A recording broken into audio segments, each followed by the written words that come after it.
Good morning and welcome to another episode of the Private Practice Podcast.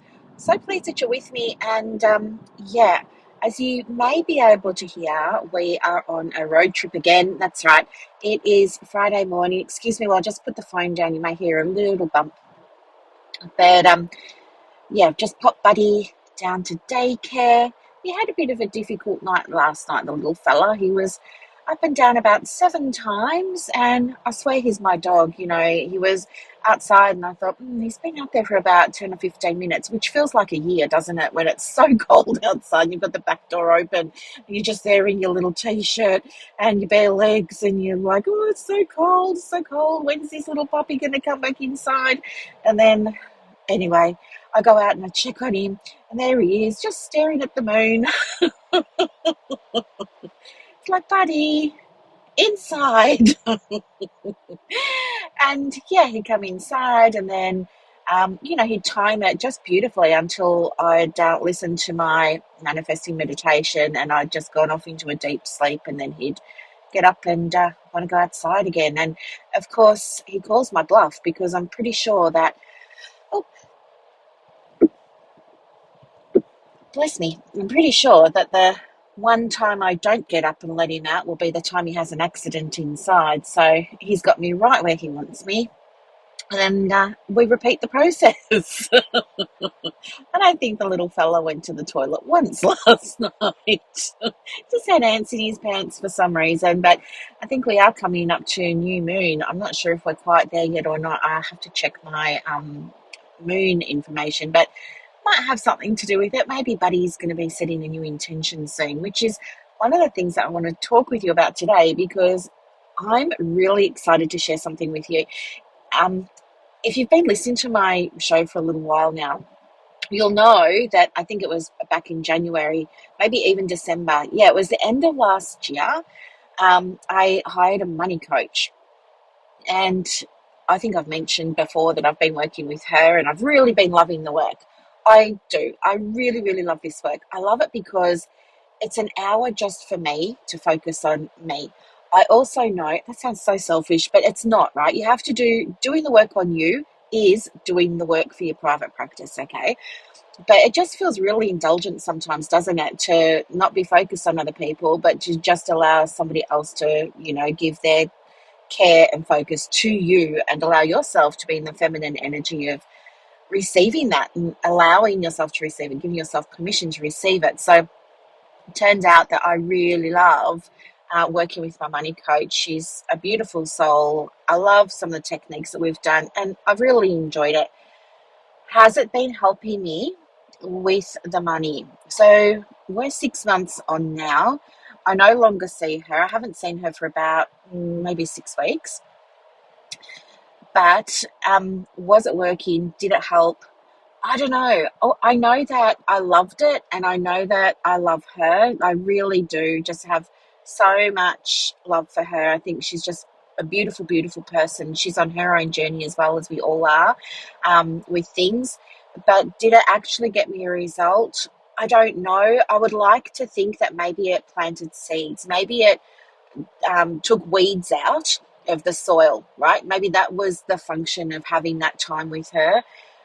Although I did want to see in that time, which is only 6 months, I know, but I wanted to do the weeding and the tilling of the soil and putting the fertilizer and the sea salt and, all of that stuff into the soil, and let the soil settle and plant the seed and then watch the seed grow. And then, of course, I wanted the seed to grow from just a shoot to a stalk to a tree, and, of course, go through all the stages it needs to go through to give me some fruit, to ripen the fruit, and then to let the fruit naturally drop off the tree. I wanted all that to happen in 6 months. Of course, it didn't happen in 6 months, which is a nice reminder, I think, for all of us, because I think a lot of the time I've just taken on 6 new coaching clients in the private practice 8-session breakthrough intensive, and I'm so excited to work with them. But at the same time, I think sometimes people leave it too late to get coaching. It's almost like counseling in a way. You know how sometimes people come when it's too late? You just wish that you'd had that chance to sit with them maybe 2 months ago or 3 months ago, and then you could have helped them and it would have been more profound rather than you feel like you're just quickly now putting out fires. Yeah, so I think I probably went to coaching with her around my money mindset too late, and I had expectations or wants or wishes. Like I wanted it all to happen, right? And I was getting impatient, like, why isn't this happening? Why isn't it happening? But if I look back, even though it's only been 6 weeks since I, stopped my work with her, and I will go back to her, just not so regularly. Um, but I really think that I needed to check myself in terms of my expectations, and that's a lesson that I took away from this. But also, I'm taking away from it that maybe she came into my life and I into hers for different reasons, and the work that we did together was all around weeding. Right, the weeding has been done. Okay, anyway, so you know that I needed to, well, for those of you who don't know the story is I'm now a carer for an aging parent. I really love this role. I do so much because for the longest time I was well, as a child, I think I was parentified. So I'm kind of not, I'm not saying that in a bad way or anything, but that's just what happened. I took on a lot of responsibility. I can see now was not mine to take on from a very young age, right? From when my father left, I was 11, nearly 12. He left, and then it's like I became a parent to my siblings, and I love the responsibility of it. I was the eldest child, so I love the responsibility of it. But now that I'm a grown up woman who's had so much of my own therapy and done so many courses and training, I can also see that perhaps, maybe, possibly in a way, I became a archetypal husband to my mother. So anyway, I know, right? We could spend all day in that little pile, couldn't we? But that's all good. But I'm just saying that caring for her now just feels very natural to me because of my background, right? I've always been caring for people and looking after people and taking on that role of responsibility, being a provider, all those kinds of things. So I'm taking to this like a duck to water. However, um, one of the things that I was struggling with was the financial responsibility of looking after somebody else. I don't know what it's like looking after children. I can't speak to that because I don't have children. I chose not to walk that path. Um, and yes, I probably could have had children. I don't know. Some people say, oh, I feel so bad for you, you weren't able to have them. But look, I'm pretty sure I could have had them. When I was 21, I had like, some problems, but I'm pretty sure I still could have got pregnant if I wanted to. But what was more important to me, I think at the time when I was in my 20s and my 30s, was I think I just felt like for so long I had been looking after other people and I really just wanted to experience life and I wanted to have adventures. And I was looking at my friends and people that I went to school with and stuff like that, and listening to their experiences and seeing their experiences. And I just thought, that's not for me. Like, I want to sleep in on a Sunday morning. I want a sports car that's only got 2 seats and I can drop the top. I want to be able to take off and go to Paris whenever I want. And so that was the life I chose for myself. And yeah, anyway, I forget how I got onto this. What was I talking about? Looking after people financially. Right. So anyway, what's happened is I've never had a dependent before, really, other than Buddy, who's and Gabe before that, but they were puppies. It's very, very different, obviously.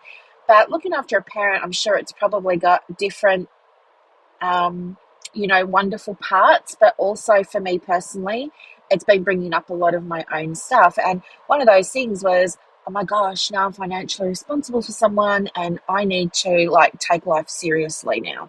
Not that I wasn't before, but before I had a lot more spontaneity and I could just take off and go when I wanted and things like this. But now it's like, oh, stop, think, can you do that? Like now it's like a lot more planning is required, things like that.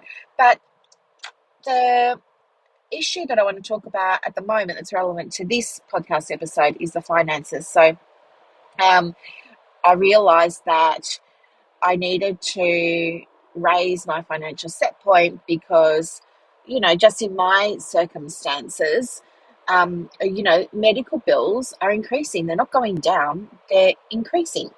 And I'm responsible for those bills. So I need to find ways of increasing my income. Now, this is why I got the money coach, not only to increase my income, but also to look at any blocks that I had around it because I teach this stuff. I love teaching about the intertwine and the balance and the harmony of the masculine and the feminine. And I believe that I was doing everything within my knowledge, within my awareness, within my power to embrace and embody that intertwining, if you like. But I still wasn't seeing the result that I wanted or that I believed that I needed. And that's why I got this money coach, because I just thought maybe it's time for me to clear out all these old money blocks and money beliefs. Because as you know, when I was growing up, it was, I didn't find it difficult or tough for the most part, to be honest. It was just my reality. And I thought, nothing of it. Like you don't as a child, right? You just kind of roll with it and you think that this is everybody's life. It's only when you sort of grow up and you realize, oh wait, everybody else had access to all these things but I didn't. That's when it's kind of like, oh. So anywho, and I've just lost my train of thought again. What was I going to say? Okay, so I needed to raise my financial set point. So I got her to try and help me clear any maybe unconscious or subconscious blocks that there might have been around that. Um, I stopped seeing her 6 weeks ago, as I said. Now, about 3 weeks ago, everything changed. Everything changed, and I'm hitting my financial goal, which I wanted to hit the whole time, but never really thought that I would or believed that I would. I'm doing it now. I've had, well, in the last 3 weeks, I hit my new financial goal in week 1. Last week, I got about half of it, which is still more than my usual. And then this week, I've exceeded it. So it took about 3 weeks. So I thought, let's do a little debrief and see what I did, because I wanted to record this as a reminder to myself, just in case I slip back into old patterns. I want to be able to have this here to come back to remember how I did it. Because, yeah, I mean, everything's going to go up and down, right? We always want life to happen in a linear way, same with our finances. We always want them to be going forward, not backwards, but life it's going to go up and down. So I just want to be prepared for that. So recording this as much for myself as it is for you.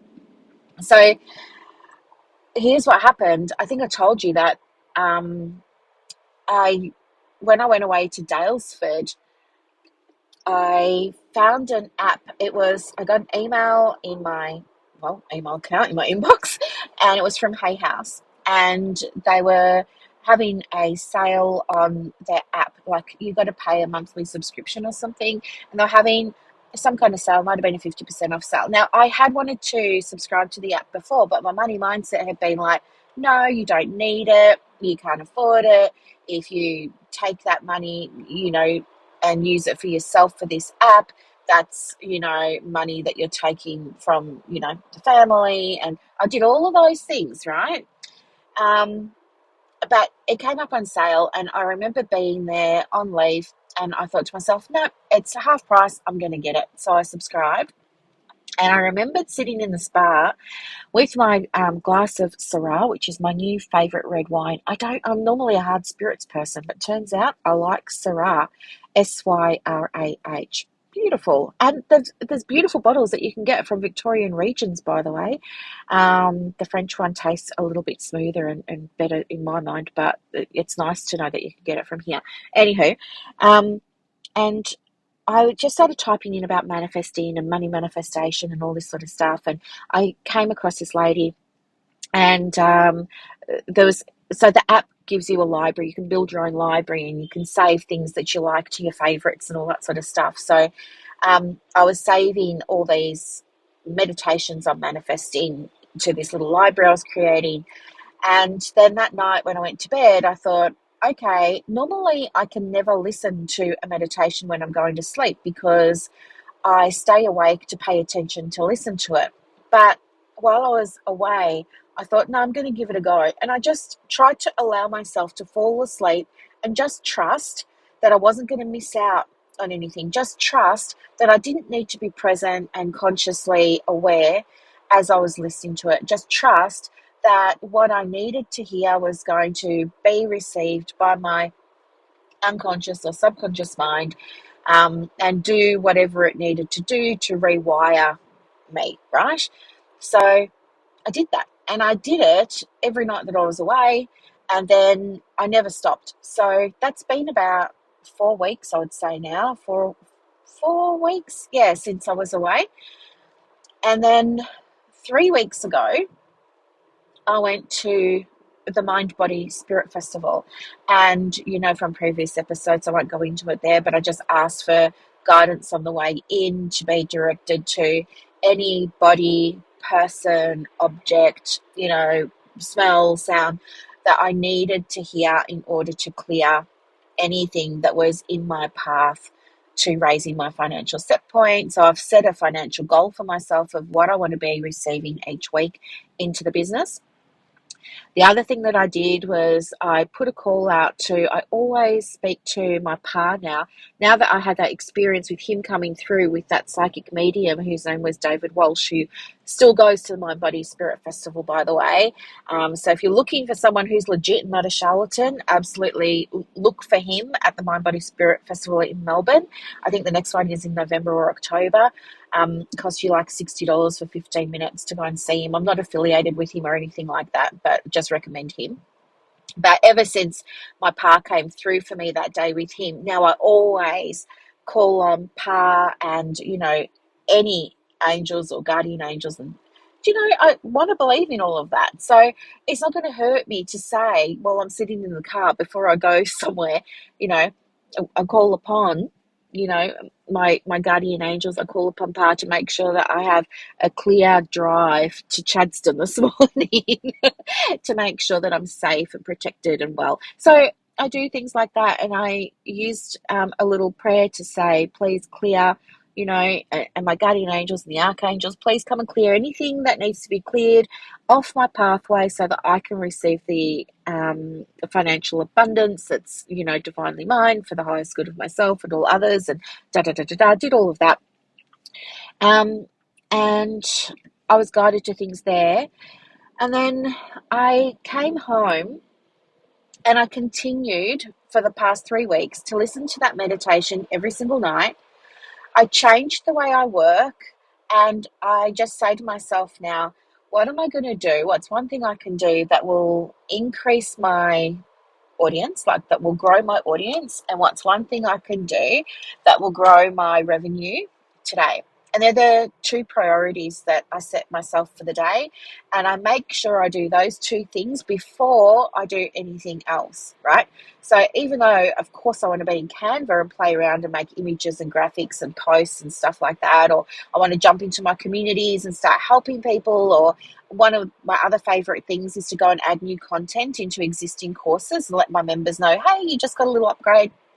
I love, love, love doing that and surprising them with things.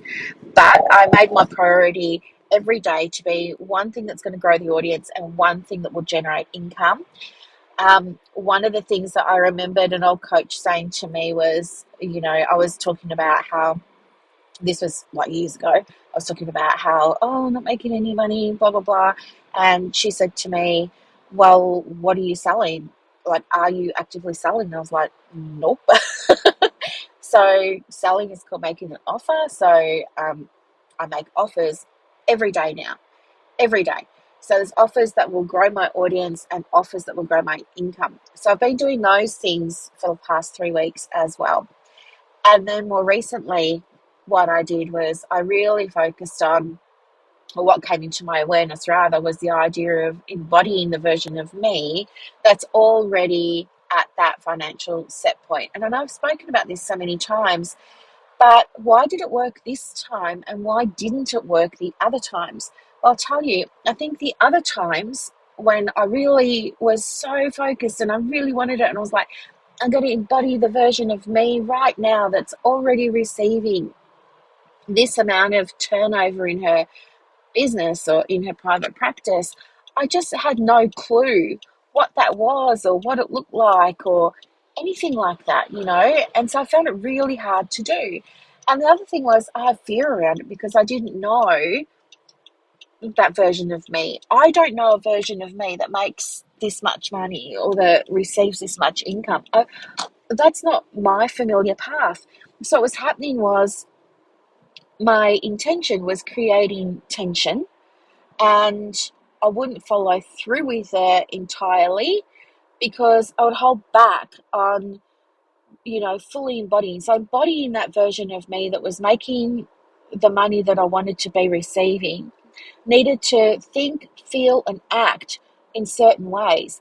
And I could try and do things like imagine how it would feel and stuff like that. But at the end of the day, I just had no idea like what that version of me would do. And then when I did start to think about what that version of me would be doing and make decisions from that place, I got scared because I was thinking, well, that version of me would probably outsource this, but the reality me here and now in the 3D world will be like, oh, that's so scary. No, I think I'll just stay over here. So I had a foot in both camps for the longest time, for probably years. I had a foot in both camps. I can see that now. What shifted for me was the identity. And this became so apparent over the last couple of weeks. And I think even before this awareness of identity became so clear, what had happened was I'd already started to shift my identity subconsciously with this manifesting meditation that I'd been doing. I really believe that it must have been clearing something for me that I wasn't aware of because I was sleeping through it, right? Um, but I really believe that that has just helped me so much. And it required zero effort. All I had to do was turn on the app. I think the whole meditation goes for an hour or something like that. I think even, I've never listened to the whole thing while I've been awake, but I've woken up to bits and pieces of it at certain times, and I think it probably only goes, she's probably only talking for about 20 minutes, and then the rest is just music. But I have the deepest sleep, and certainly things have been changing for me as a result of this particular, um, sorry, I'm just trying to find a park now, of this particular thing. So it's been starting to get me to see things in a new way, see myself in a new way, see the business in a new way. And I didn't even realize. But as a result of that shift, what was starting to happen was I was starting to act more like somebody who was making this level of income, right? For example, I was starting to do things like, there we go, I found a park. I was starting to do things like say to myself, no, before you start getting on with other things in the business, you're going to start focusing on one thing to grow your audience and one thing to grow your income, right? Now, that idea just kind of dropped into my head, but I've got to trust that that was me in the embodiment of that new identity. Um, that's just one example there. The other thing that I started to do was be more aware of holding money. So when the last 3 weeks, this extra, well, it feels like extra money. It's the money that I need, but it feels like surplus money because I'm so used to what's familiar to me and being in that space. This feels like I've doubled my income. I'm not even joking. I have doubled it. Um, and it feels like, oh my gosh, there's all this money now, and of course I want to spend it all. I want to like just go on a big shopping spree, and I want to upgrade my computer. I want to, like, I don't even need a new Mac, right? My Mac is fine, but I kind of would love to have a new Mac. So now I'm starting to daydream about all these things. So the lesson for me now is, okay, how do I hold this money so it's there for the bills, and how do I get used to having, um, so I've got savings, of course. Most of us have savings, and if you've got savings, you're probably used to looking at it and it stays roughly about the same amount, right?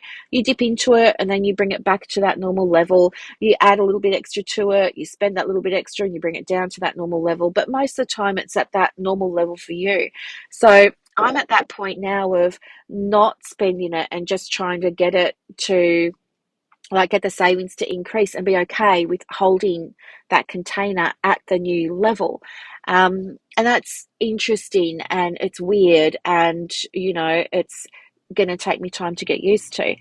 But the reason I believe that it's only taken me the 3 weeks, as I said, it hasn't been 3 consistent weeks, but the first week I hit that goal. The second week, I halved it and still made more than my usual income. And this week, I've exceeded that goal. So something has clearly shifted in terms of my, not ability to call it in, but my ability to perhaps allow myself to receive it and hold it. And I wholeheartedly believe it was rewiring my identity, allowing myself, giving myself permission to be in that space of tension, right? I was listening to somebody else speak recently, and he was defining intention as being in, like IN, and then tension, TENSION. And he was explaining that you go from wanting something, which is where I was wanting and needing and putting pressure on myself to make this money, to increase my income, to increase my financial set point, so that then I could easily and safely and comfortably know that I could cover things like medical expenses. Um, but I was in that space of wanting. But you've got to go from wanting to intention, right? Wanting is the step before intention, but intention is where it all happens. Intention is where you say, I set the intention to raise my financial set point so that these things can happen. And I set the intention to embody the version of me that's already doing it and got it. But when you do that, you can see from my story, I was stuck in that tension because I was afraid. I was afraid to make decisions from the state of mind of the person, the version of me that already had the income that I needed, because the reality version of me didn't have that. And so I felt like it was scary. So I was half in, half out.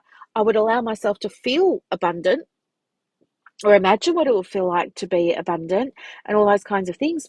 And I'll take some of the actions, but not fully, right? Because of fear, I was in tension.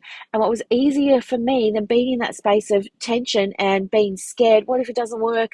What if it doesn't happen for me? Da da da da da. It's safer financially if I don't take those actions from that place, and if I stay where I am now and just keep plugging away. That was me staying in the familiar. And Joe Dispenza, I think it was, he talks about breaking the familiar pattern, breaking the pattern that of your familiar self, breaking the habit of being you. It's the tension is where the fear is, but the fear, as we know cognitively and intellectually, we know that that's where the growth is. Right? On the other side of that fear is the thing that you're wanting the most. And so you've got to get okay with, okay, how do I get okay with the fear? And so what I'm doing now is I'm reminding myself, this does make me nervous making this decision. This does make me feel scared making this decision to invest in another course, to invest in another coach, to invest in, I don't know, something for my health and well-being, stuff like that. I think to myself, yeah, it's scary. Wow, that's such a lot of money. But I also know that that fear is a sign that I'm expanding and that I'm growing. And that fear, like anything, is temporary. That fear is temporary. Everything is temporary. And I know I'll only feel that fear for a few moments or, a few hours or something like that. And then it's going to go away. And then there's going to be good things on the other side of that. So I've had to learn to shift my mindset around what fear means for me. And fear and discomfort no longer mean run and hide. Now I'm learning how to make fear and discomfort mean you're on the right path here. You're scared, you're nervous, you're hesitating. That means that you are on to something. You are absolutely on the right path. Do it more, right? Proceed. Just go for it. You're on the right path. But at the same time, it also, for me, the easiest way to get into this new identity was through meditation. Hands down, it was through meditation. It wasn't through like the practical strategies and all those kinds of things. It was the meditation that allowed me to start to rewire my brain. And it wasn't even a conscious meditation where I'm awake and I'm doing it and I'm listening. This was a almost like a hypnosis, I believe. I'm not saying that that meditation that I've been listening to was the only thing. It's not, but it's the only thing that I can pinpoint from my current state of awareness that led to this. But in saying that, I know this was probably what I'm identifying as the big catalyst, but there was pre-work that I did. I had that 6 months of money coaching where I believe we probably weeded out a whole lot of stuff. And if I hadn't done that, would this meditation have been as effective? Who knows? Probably not. I believe that this meditation has really allowed me to just without even thinking start embodying the version of me that's already doing the things that the version of me at that financial set point does. As I said, even my approach to the day now, right? Even my approach to the day. Thinking about like it's taking the business seriously. Not that I wasn't before, but it's taken it seriously in even a newer way and a bigger way than I was before. Okay. Um, but I also recognize too that in the past, over the past 6 months or 5 years or 10 years, wanting to increase my income and things like that, it's been like hoping that it would happen. I've been saying I'm going to set an intention and I want to do it and da da da da da. But um, by me saying that I hoped for it and I wanted it, I was vibrating at a resonance of lack and not having it. And, nothing's going to come to me when I'm in that resonance of lack and not having it. Right. And I didn't realize that. I thought that I was doing all of the right things by journaling, this is what I want and da da da da da da da da da da. No, those things I can see now for me were only keeping me stuck in a pattern. They were reminding me every single day of what I didn't have. And so that's what I was manifesting. I was vibrating at the resonance of not having those things. So it's true when people say, how do you vibrate at the same resonance as the version of you in your private practice that's seeing what she wants, like whether it's clients, whether it's income, whether it's opportunities, whether it's impact, it doesn't matter what it is. I'm just talking about money today because this episode focus is on my journey with my money coach and my finances and everything, because your business is to serve you and your lifestyle as well as to serve your clients, right? They're both equally as important. It's 50-50. And I think a lot of the time we forget about ourselves and we become so focused that we're working for our business. The business is take, take, take, take, take, right? Somebody said to me recently that she felt bullied by her business, and that just broke my heart. It broke my heart. She works so freaking hard. Gets up at the crack of dawn every single day. Tinkers with the website, writes blogs, does all of the things. Breaks my heart. I don't want anybody to feel bullied by their business. Your business should be working for you and you should be feeling loved up. Your business should be like pampering you, should be like providing for you, should be saying, you want to go and get your hair and nails done? No worries, let me cover that, right? But until you can start to get into that resonance, it's going to be really, really hard. And one of the ways that you can do that, if you're unfamiliar with what it feels like to earn your financial goal, so let's imagine, and you should all have a business plan. And in that business plan, you should all have your financial projections or your goals for every 90 days. So look at that, and maybe if it's not what you're seeing right now, start to think, what would it be like if I did have that money, and start to daydream and fantasize about it. And the more you can do that, the more it starts to seep into your subconscious mind, right? But if you really want that abundance, start to look for, where do I have abundance in my life right now? Where do I have abundance in my life right now? So for me, it wasn't about abundance. For me, it was about ease and freedom. I want to know that I'm not going to have a panic attack if a medical bill comes in for, thousands and thousands of dollars. I want to know that I'm not feeling threatened, that I'm not going to get into survival mode, that I'm not going to have a freak out if I get a bill for like $10,000 next month for a medical expense. I want to know that's fine. Money's there. Yep, I'll pay it today. No problem. That's what I'm going for. So for me, the feeling that I wanted to have was ease and relief and just calm and not being in survival. That's what I wanted, the absence of that survival mode. So I started to think, where in the day do I feel ease and calm and like I'm not in survival mode? And I started to find things in the day that gave me that feeling. So when I'm playing ball with Buddy, I'm not thinking about being in survival mode. I'm feeling easy. I'm feeling light. When I'm making a cup of tea and drinking it, I'm feeling easy and light. When I'm going to sleep at night, I'm feeling easy and light. When I'm having a shower, I'm feeling easy and light. I'm not in survival mode while I'm having a shower, right?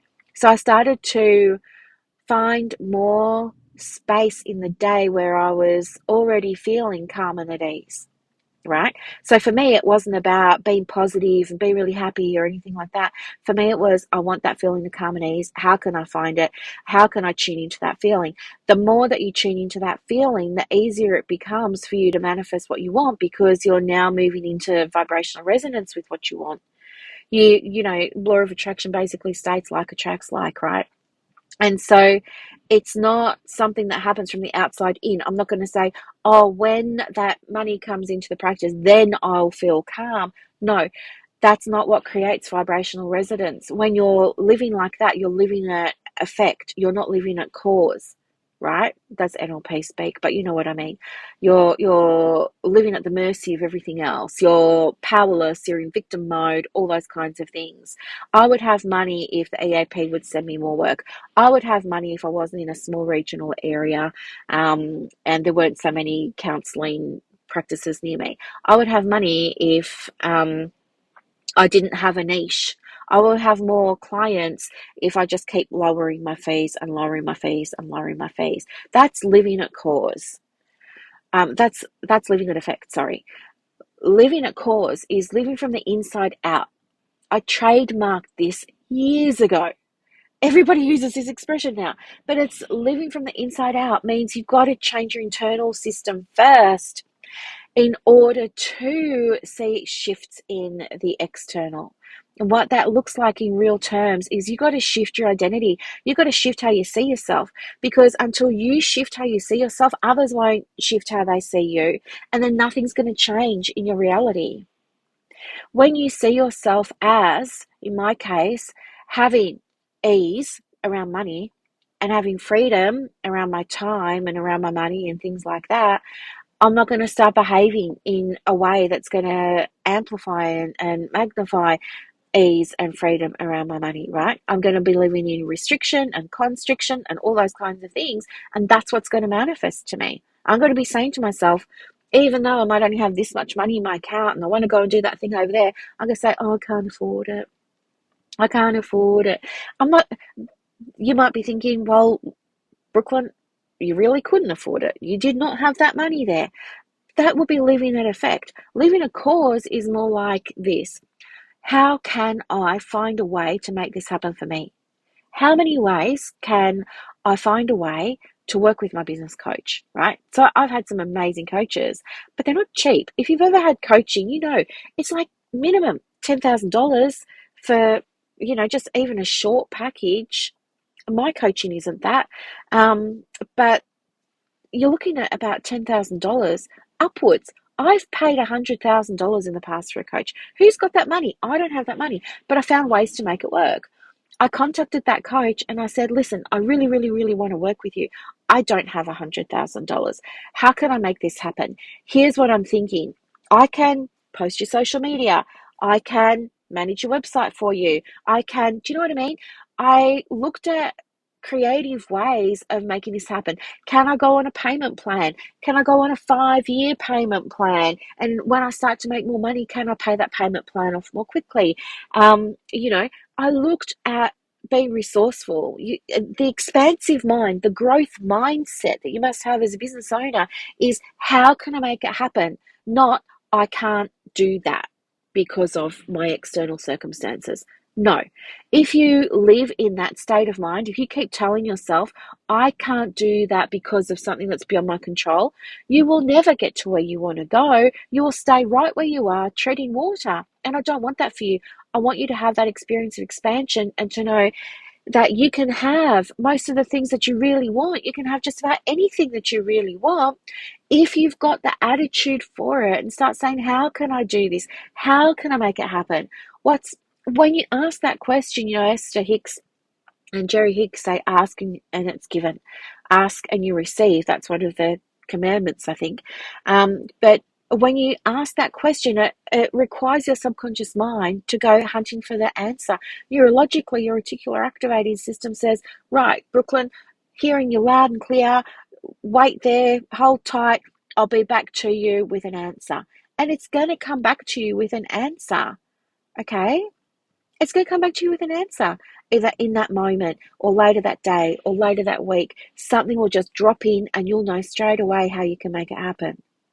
So if you want to start seeing shifts in the number of clients, in your financial set point, all those kinds of things, try these approaches, because I really believe that using a combination of them, as I have. For me, I really believe that the biggest thing I did was shift my identity and give myself permission to start acting like that person. And it's so interesting because with all the coaching that I had, I've been a people pleaser for so long. I used to ask my coach, do you think it's safe for me to manifest that kind of money or get this many clients? Or do you think I could really do it? I was like seeking permission all the time from everybody else. Seeking permission all the time from everybody else. And I want to be a good person because that's how I used to get approval growing up, and that's how I got love growing up and all that kind of stuff. So then I'll always go back to friends and family and check in with them to, do you think this is a good idea? What do you think about this? And I'd allow my decisions to be influenced by the thoughts of others who had no experience with private practice. They love me and they want what's right for me, but they're in no position to be giving me guidance or advice on what I should be doing. And I had no business letting myself make business decisions based on the loving but uninformed opinions of others, right? It's what kept me safe, because the underlying thing for me all the time was, well, maybe I don't really want to change because I don't know what that's going to look like on the other side. And that looks really, really scary. I don't know what it looks like to make that type of money or to see that many clients or to make that much impact. What's that going to, like, what are my vulnerabilities at that point? I'm struggling where I am over here. So these are just some interesting things to think about. And as I said, if you're manifesting and you're trying to, well, we're always manifesting, that, but if you're trying to be intentional with your manifesting, but you're just not making it, you're just not seeing the results that you want, it's possible that you're in the identity of the person that doesn't have it, because your reality is equal to your self-image. Your reality is equal to your self-image. Your reality is equal to your self-image. How you see yourself is going to determine the reality that you see.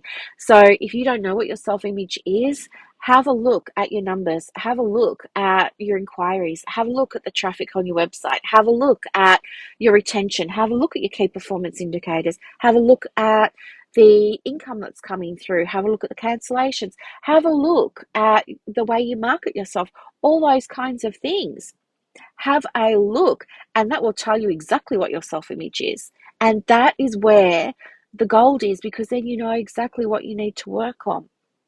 When you know what you need to work on, then it's just a matter of you showing up for yourself. Nothing's going to change for you if you keep looking to others for approval, and like I was, or looking to others for their opinion. What you're really doing is you're looking to justify not taking action, I believe. When you ask other people for their approval, for their opinion, for their input, and you follow it, you allow yourself to make decisions based on that, I think all you're doing is you're in your mind justifying not taking action on something. You're looking for a reason not to take action, and you go to the people that most of the time, either don't know anything about private practice. They love you, but they don't know anything about private practice. They don't know anything about running a private practice business. Like, you will go and you will work with the free mentor through some community program that has no experience with private practice, and you're going to feel like you're taking some action, but you know in your heart that you're only doing it in a halfway, because the mentor that you're working with maybe has a background in construction and is doing this mentoring because they want to give back to the community. Maybe they've got a construction business, so their guidance is going to be what works for them in construction. They're going to be telling you, go and get Google reviews, go and get your testimonials, do this, do that, corporate this, corporate that. And you're going to be doing it, but in your heart, you know the whole time that this is not going to work for your private practice. But you're deluding yourself because you're keeping yourself where it feels safe. You're saying, oh, well, I'm taking action. I'm taking action. But at the same time, you know that action isn't actually going to get you far. It'll get you part of the way, but it's not going to get you far. The change is going to come when you give yourself permission to go there. And maybe what my experience is, and I'm just sharing this with you, but maybe, in my family, what I know now, because there's been some family members like my mom, my niece, my sister, even myself at some point, we've all done a little bit of like family tree genealogy stuff on Ancestry and stuff like that. But it opened up conversations within the family of, things like this. And I remembered asking my mom, oh, somebody gave me a reading. She was like a psychic medium or something. No, she did Akashic records. I hadn't had them done before, and she did it all over audio on Messenger for me. She just said to me one day, I'm feeling called to give you an Akashic reading. Would that be okay with you? And I said, yes. And she said, is there something you'd like to focus on? I said, yes, my money. And she came back to me and she said that she was getting a sense of ropes. I mentioned this in previous episodes, so I won't go into it in too much detail, but she saw big, thick ropes. She saw naval ships, cold weather, potatoes, things like this. And she said it was like generation, generation, generation. I asked my mum about that. I said, is there anything about this in our history? And then she said, oh, not that I can think of. And then she came back to me a couple of days later and she goes, do you know what? I thought about what you said and I went back through my memory and I went back through this, that, and the other and some of our notes. And you're right. On your father's side, there's intergenerational poverty. And they were all in the Navy. How's that? They were all in the Navy and there's intergenerational poverty. And do you remember I spoke to you briefly about epigenetics as well? Like this idea that things happen in our DNA that we inherit. So I heard about this idea of ancestral DNA and I never really understood it or believed it until I read a article. Now, I think it was in the New England Journal of Medicine, but I don't actually remember. But it's legit. You can look it up, no problem. But what it was, and I've mentioned this as well, so I'll just be quick about this too, but for those of you who haven't heard it, it's really interesting. There was a science experiment that was done where the scientists had a lot of mice or rats and they had them in cages, and the cages were electrified on the bottom, and they would puff into the cage the scent of cherry blossom. At the same time, they would send a little electric shock through the bottom of the cage, and the mice would get this electric shock, right? Not a big electric shock, just a zap, right? Like if you used a TENS machine or something like that, just a low zap. They weren't hurt or anything like that, but it was enough to give them a startle. And they did that. And then they noticed that the offspring of those rats and mice, when they were exposed to the scent of cherry blossom, they'd freak out. They'd start running around the cage and trying to climb up the walls of the cage and everything like that. They'd freak out, even though they had never been electrocuted. And then their offspring, same reaction. And then their offspring, same reaction. And this went on for 10 generations of rats and mice. How is it that all the way down to generation 10, they're still having that same reaction every time they smell cherry blossom, even though they've never had an experience of being electrocuted, right? That's what epigenetics is. And so that was interesting for me to learn as well, because thinking about why do I have all this, like I was obsessed about financial security, right? Not just because I grew up in poverty. Growing up in poverty never bothered me because, as I said, I was never aware of it. It was only when I got older and people started to say to me, poor you, that I started to embody the mindset of poor me, that was shit, that was a really horrible life that I had there. But it wasn't. It was my normal. I actually think I had a pretty good life growing up. I wasn't aware of the lack. Wasn't aware of it. I only became aware of it due to other people feeding me their sympathy and their empathy and things like that. And then I started to embody that. And then that became my belief. Oh, I must have had like this really horrible childhood. I didn't have a horrible childhood at all. My childhood was totally fine. Um, and compared to, I see so many families now where the kids get everything that they want and they still complain. They still don't have um, things that they want or things that they need. Like they still feel lack. I never felt lack, even though the reality that I wasn't aware of at the time was that I was in it. Never felt it. Um, so be aware of perhaps, and it's really hard because you don't know what's in your subconscious. The way that you're going to know what's in your subconscious is when you set an intention and you are faced with that fork in the road. Do I pay for this coaching, as in my case? Do I pay for this coaching of $100,000? Or I'm not saying you have to pay for coaching of $100,000. I'm just giving you an example. Let's call it a stretch. Do I have to stretch myself over here outside of what's normal for me, outside of my familiar me, outside of my familiar reality, out of side of what's safe for me, right? Can I make that stretch? And do I trust myself to make that stretch? And do I give myself permission to make that stretch? And do I give myself permission to change my own reality?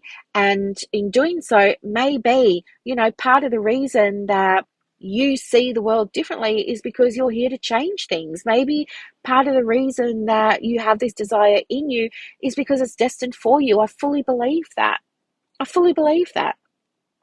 And I'm sharing my experience with you of manifesting and shifting my identity because it's this identity shift supported, like the shift of identity is at the core. But then you've got your masculine and feminine practices that go around it, right?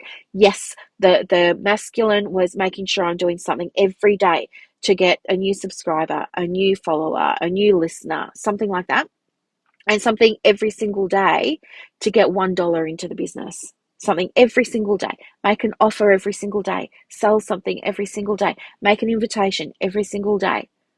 Right? So, yes, there's practical things, there's mindset things, like with my journaling.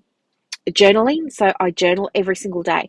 I do a debrief every single day. What went really well today? What worked for me today? Because it's doing debriefs that help me know what to let go of and what to do more of. Oh, this went really well. Okay, I'll do that again tomorrow. That didn't. Okay, I'll drop that for now. And the debriefs allow me to refine things. So I debrief daily now, and I debrief weekly, and then I do like monthly and quarterly debriefs.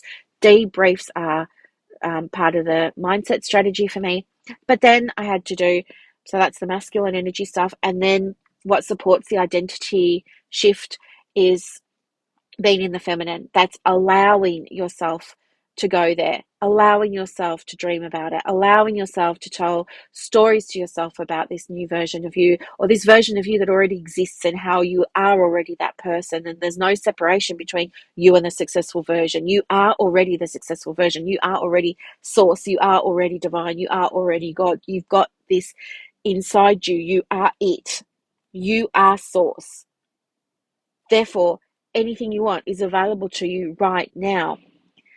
So allowing is really, really important in terms of the feminine.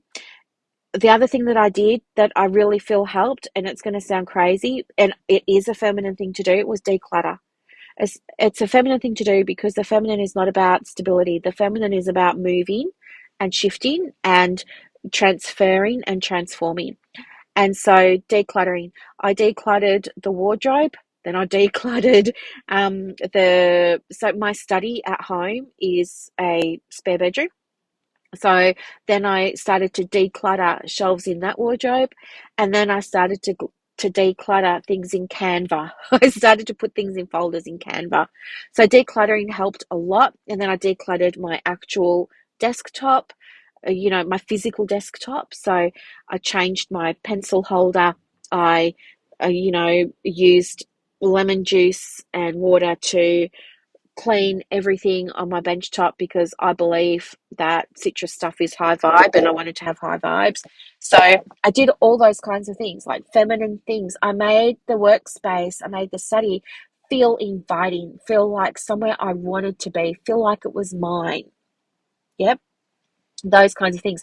I bought new bedding. Okay, I got it off Temu, but I have to tell you, it is amazing.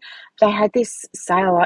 I was just thinking to myself, what can I do that's going to help me feel more luxurious, like more indulgent. And I thought one of the things I wanted to do was get a new quilt cover set. And so I went on Temu. I never shopped on Temu before, but my mum's addicted and she keeps sending me all these invitations. And then I thought, yeah, okay, I'll just see if they've got something cheap on there. I got this beautiful, beautiful, it's just white because I really love a boho aesthetic, as you know. So I love white, I love wood, I love greenery. And then I have all my crystals and my books and things like that. Like that's just like my vibe. I love all of that so much. So I just got white, and it arrived yesterday. And I have to tell you, it is the softest, softest stuff I've ever felt my whole entire life. It's bamboo, but it's a type of bamboo. I don't know. It's kind of crinkly, like you feel like, oh, I should probably iron it. But it's a type of fabric that's just naturally a little bit crinkly, and it is so soft. I put it on the bed last night, and I swear, when I got into bed and put my head on the pillow and I felt the sheet beneath me and the cover on top of me, I felt like I was sleeping on a cloud. And now I love going into that space. And so I've now gone and bought myself new bedside lamps that have crystals. So they're really cool. The lamp themselves, the base is like copper, and that's like really good for you. And then the actual lamp shade, it's a great big crystal, and there's a light behind it. It's like great big quartz crystal, just like this hunk of crystal, and it's all ethically sourced. And it's just, I just can't wait to get these bedside lamps. And I'm just gonna put like dim light bulbs in them because I don't want to have like bright lights in the bedroom. I just want to have dim, soft lighting. Okay, and so doing little things like this, shifting the energy like that. In the study, I decluttered my bookshelf again. I went through, I took every single book off. I opened it. If it wasn't something that was going to bring me joy or add value to my life, I put it in a pile and I went and donated that to the op shop. Everything else I kept. And I put them in section order. These ones over here are for manifesting. These ones over here are for financial abundance. These ones over here are for work stuff, like serious work stuff. These ones over here are for business strategy. These ones down here are for mindset. These ones over here are for, da da da da da. I reorganized. I've got a whole bookshelf dedicated to oracle decks. So I took all of those out. I looked at each of the oracle decks. I cleaned them energetically. I knocked on them. I set a mantra over them. I did all of those things. I saged the place. So it's not only the identity. I really feel, in my experience, what's worked for me to have this big leap of doubling my income over the last 3 weeks has been identity at the center of everything, supported by the masculine and the feminine. Identity supported by the masculine and the feminine. So that's what I really want you to take away today. Think about what's your self-image? How are you seeing yourself? What needs to shift? If it's mindset stuff, we can shift it. You probably won't know what's blocking you because it is in your subconscious. The way that you'll know is when you say to yourself, I set the intention to shift how I perceive fear around my business decisions, and to see that fear as a sign that I'm on the right path, and to allow myself to be supported when I'm in the fear. I can be supported by going into my groups, by going into my communities, by messaging Brooklyn, by sending Brooklyn an email, something like that, right? Allow yourself to be supported while you're in that fear, because that'll help you feel safe and you'll get through it more easily, and then you'll have the outcome that you want more easily.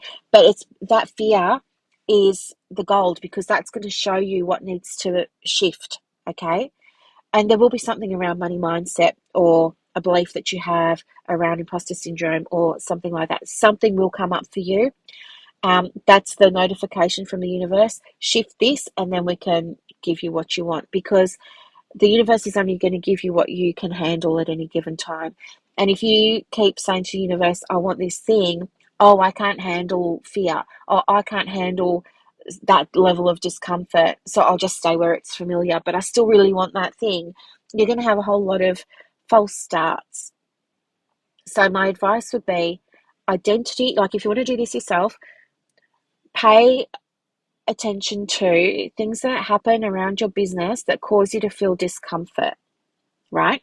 Like, for example, in July, so I think it's just 2 weeks away, I'm having a free workshop, right, to help people in private practice get more clients.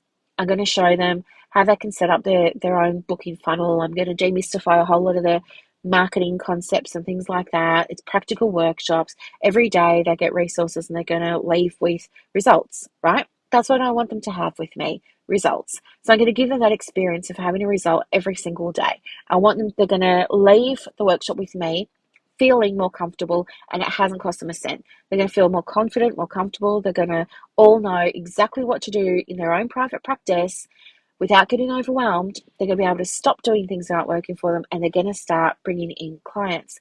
But also, with that workshop, there will be opportunities for people to come and learn more um, about how to do this, more ideas, more strategies, more tools, get more help implementing things, get live coaching and support and things like that if they join my More Clients marketing program. So some of them are going to be sitting there thinking, oh, this is something I really, really want to do. This has been so great. If this was the free workshop, what's it going to be like to go and do the paid thing? And then they're going to see the price of the paid thing, some of them, and they're going to have a mini freak out. But that's where the growth is going to be for those people, right? There'll be some people who say, yeah, I'm just signing up and I'll do it. There's always people who just sign up and they do it. But there's always people who just say they live in a cause and they say, nope, out of the budget, not going to do it. They don't think about how can I make it happen. They just say, no, I'm out. So there'll be those people. But there'll be a lot of people. The majority of people are probably going to be in the, yikes, this feels like a lot of money for me. What do I do? And they're in the fear. So it's that fear where they're going to be able to realize, oh, I've just realized that my fear is, what if I spend this money and don't get a return? Oh, my fear is I can't afford it. And if I spend this money now, it's taking away money from this other part of my business. So there might be better ways for me to spend that money and things like that. And that's going to allow them then to work with that and get on the other side of it so they can have what they want. That fear is telling them that they're actually right where they need to be. They're on the cusp of expansion. They're on the cusp of a result. They're on the cusp of getting the thing that they really, really want. They're on the cusp. They're on the precipice. They're about to do it. And they can either take that step forward, or they can take the step back and stay where it's familiar and safe, and come and do the same free workshop in another 6 months when it happens again, and they'll still be in the same position where they are now. And that's totally fine if that's their journey. But for a bunch of them, it's not going to be their journey. They're sick of being where they are now. They're sick of the status quo in their private practice with whatever it is. And they're at the point where they know something's got to change. And this fear is telling them, yes, you're on the right path. Yes, this is for you. Yes, this can work for you and it can make the results happen for you. But yes, this is required for your expansion. And here's the thing that you need to process in order to have what you want that's on the other side. So, do you know what I mean? So start thinking now about being aware of opportunities and situations in your private practice day to day that cause you to be in fear, and look at the thinking that's coming up. Look at the self-talk. Um, that's the gold, because otherwise, if you weren't presented with that fear, you wouldn't be aware of what's been holding you in this position where you are now. And whatever it is that got you here won't get you there. Whatever you needed to go through to get you here will only get you here. But you need to go through more stuff to get you further along on your path. You need to go through the next thing and the next thing and the next thing. Because with each level you go through on your private practice, there's new learnings, there's new growth that happens. You're not going to be able to go from where you are now, point A to point B in your private practice, and not grow. Okay? Anyway, I think my headphones have just died, so I'm just going to end it there for now. And if you need anything at all, please don't hesitate to reach out. If you haven't joined the marketing workshop yet, you can. The link's in the show notes. And also, I have a surprise for you. You can grab a Brooklyn secret swag bag. Oh my gosh, say that 10 times fast. You can grab my secret swag bag. It's only for podcast listeners, by clicking the link in the show notes. And it is a living, breathing document where I will be adding new free, everything in it's free. That's why it's called swag. And it's a gift to you for being a loyal listener of the show. And I'll continue to add to it as we go along. If there's anything that you would like to see in the swag, let me know, and I can look at adding that in for you as well. It's just my way of saying thank you so much for listening. Please don't share the swag with people who aren't listeners. It's better if you send them over to the podcast, because I want to make sure that they're getting access to, there's over 440 episodes. I want them to have access to this content. So thank you so, so, so, so much for being part of my world. I will see you in July live for the workshop, and have a wonderful weekend, everybody. Bye for now.